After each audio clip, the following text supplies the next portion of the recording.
Well, what I do believe about the occult is, and I never used to, and I thought that was crazy, and 30-year-old Mike Cernovich would be kind of rolling his eyes now. As far as occult symbolism goes, the reason they do it and the reason it's effective is because it's going to attract your tribe, right? Find your tribe. And that's going to attract the people who are demonic, and it's going to repel the Christians. So it's really good branding idea, actually. Yeah, and it does, like you said, attract them, but it also kind of puts them in the limelight a little bit when you start to track what's going on and see who's in, who's out.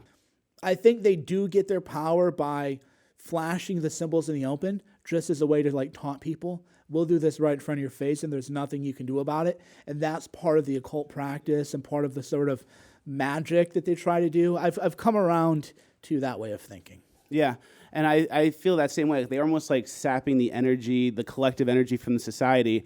And if they hand you a cup and say, drink this, it's good for you, and you drink it and you die, they don't get much power. But if they say, hey, drink this, it'll kill you, and people drink it anyway, there's where like the submission, I guess, they're looking for comes in, or like the knowledge of what's going on. In terms of the occult stuff and their practices, think about how whoever they is, killed Epstein right in front of us. Oh, he committed suicide. I'm sorry, they didn't kill him. He committed suicide. Nobody believes that, right? That was an act, I think, of power. I think that was a way, whoever they are, and I don't think it's Illuminati. I think it's sovereign. By sovereign, I mean government. We're talking trillions of dollars. We're not talking about billionaires. We're not talking about some goofballs in Hollywood, the $1 trillion kind of stuff.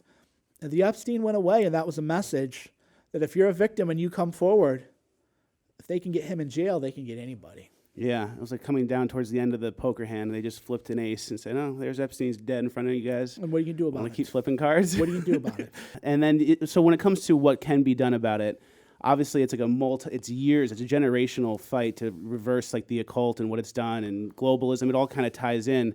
Do you think that it seems like we're heading in that direction with Trump and populism, but do you think that that is something that is going to continue to work? Is that like a beatable force? It's spiritual warfare. It's spiritual warfare, and you're seeing people return to Christianity. You're seeing people return to at least more Christian living. I would always tell people I wouldn't call myself a Christian necessarily, but I do see the value in a lot of the Christian principles that people have. But the evil is omnipresent, and it's growing stronger. When it comes to the Epstein stuff, I've read that there were ritual sites on the island. Do you think that there was a religious aspect where they're literally worshiping the devil for powers in return, or is it more symbolic for them, or is it a game, is it a club? What do you think about that kind of stuff? I don't know what they were doing, but I do know that in, say, 2017, somebody showed me there was a temple on Epstein's Island. And I said, oh, come on. There's not a temple on Epstein's Island. Get real. And then they go, no, look, this was a drone footage site, and you can see the date the drone footage was on. So before Epstein was a huge deal, you could go and see he actually had a temple on his island. And the temple is cut a certain way, and if you look at the way it's structured, it looks like there could be something subterranean there. We've never seen below it. We've never seen inside it. They're just not showing it to us. There's like the owls and the Morlock symbolism and everything else. So I don't know what they were doing, but you can't deny that there was a temple on his island. Do you think that people in this occult type of group or these elite sex trafficking, whatever groups, do you think that they are worshiping the literal devil?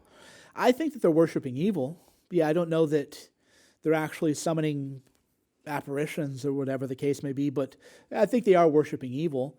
And I think that if you will harm a child, then that's the lowest evil that you can possibly be, and that's who they bring into their fold, and that's who they promote and prop up, because the people are compromised because of the blackmail material, obviously, of the child stuff, but they also know this person truly has no morality. This person would do anything. So here's what happened in 2016. The celebrities went all in, and they couldn't beat Trump. And he was a beatable candidate. They went all in. So that showed me, okay, this isn't where the real power is. And now what the celebrities are showing, and people are noticing, boy, they have a lot to say when they're on the Golden Globe stage about how everybody's a racist and a bad person. But when coronavirus hits, even if you don't believe if it's a crisis or wherever, that doesn't matter. People are acting as if it's a crisis. I haven't seen anybody doing charity. I haven't seen these celebrities doing anything other than trying to get This is also, too, where you see they have no talent. Trevor Noah goes out and does a quote-unquote skit, and you're like, this is a no-talent hack. Yeah. These people are not funny without their little laugh tracks to mind control you into believe. They're not funny. They're not creative. They're not even good looking. When you watch Gail Godot or whatever, they're all singing Imagine, and you see, okay, Gal or whatever her name is, she's kind of attractive. She's pretty. She's not like smoking though. She's like, yeah, she's attractive. And then you see everybody else in there, all these quote unquote celebrities, without their makeup, without their lighting, they're not even that good looking, and they're not talented.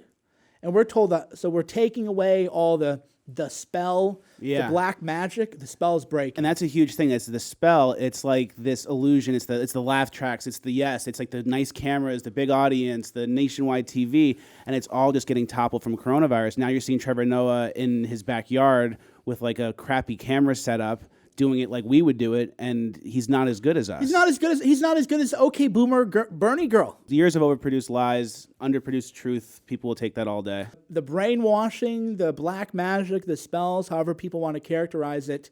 The social conditioning, I like from Alex, is a good one, because that takes it away from sounding too occulty. This is social conditioning. I think with the coronavirus, it's like the media is clearly siding with fear and chaos and confusion, anti-Trump, at the expense of the American people. So they'd rather, oh yeah, we're going to try and scare you, get the clicks, like when they do with like hurricanes and stuff like that. Do you think the way that the media is handling coronavirus is going to lead to the dismantling of the media problem that we have right now? I don't know how they could lose more credibility. It's at the point now where when I link to an article from BuzzFeed that's true, 90% of my followers, they're like, it's BuzzFeed, we won't believe it. I'm like, yeah, I know, but I'm telling you with this particular one, we don't care. People will try to reply to me, to my followers, to make them hate me by posting a link. People are like, oh, that was on the Huffington Post? That's not even true. CNN, not even true. People don't even believe anything that they see now. By people, we're being a little bit broad, but 60% of the country don't believe anything at all. And even the woke brigade, who supposedly trusts the media, they don't, because they wouldn't be out in public playing pickup basketball. You and I and Elijah and conservatives, we've been more cautious about social distancing than the left has, right? I love it. I'm reading all these stories like, oh my God, you go out in New York, everybody's out there. This just shows how bad Trump is. And I'm like, no, that's your demo. They voted 92% Hillary Clinton. You fucking idiots, right? That's your demo base. And they're all out there just sweating all over each other, fornicating in the streets, going out in the bars, because the reader base of the Democrat media doesn't even trust the media.